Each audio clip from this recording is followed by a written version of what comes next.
À Montréal, les gens continuent d'affluer pour se faire tester. Le nombre de cas risque d'augmenter au Québec comme partout au pays.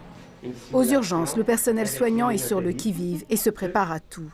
Le protocole de protection du personnel soignant est resserré à Montréal depuis que la contamination est communautaire. Si on ne les protège pas assez tôt, ils tombent au combat. Le docteur Gilbert Boucher travaille aux urgences à l'Institut de cardiologie. Pour le personnel soignant, le moment le plus critique, c'est au moment qu'on enlève les jaquettes. C'est là qu'on devient contaminé, c'est là qu'on peut infecter les autres. On le voit, les gens sans facteur de risque, avec des toux, de la fièvre, on finissait par faire des tests qui étaient positifs. Malheureusement, notre personnel soignant aux urgences finissait par avoir été exposé. Donc, avec les mesures qui sont annoncées aujourd'hui, ça règle la plupart des problèmes. Ça règle la plupart, mais pas tous les problèmes, comme la crainte d'une pénurie d'équipements. L'exemple de l'Italie fait peur.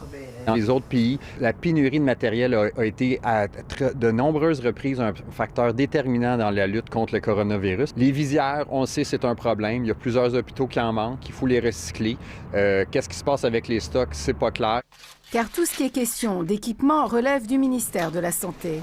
On s'inquiète de ne pas avoir assez de masques N95 pour se protéger. Aujourd'hui, est-ce qu'on a assez de masques pour les 3 prochains mois? Ça semble assez clair que la réponse, c'est non. Est-ce qu'il va y avoir des masques qui vont arriver? Est-ce qu'il y a des compagnies qui vont produire du matériel? Nous, c'est ça qu'on entend sur le terrain. Mais le gouvernement est confiant et se veut rassurant. Dans la situation actuelle où on a un virus, où est-ce qu'il n'y a pas de médicaments, il n'y a pas de vaccin, il faut absolument qu'on rehausse ces méthodes de protection et on est prêt à le faire. La grande inconnue, c'est le nombre de personnes atteintes qui va se présenter aux urgences. Le personnel soignant veut être protégé pour bien soigner les patients. Ici Azeb Ouadlaguerguis, Radio-Canada, Montréal.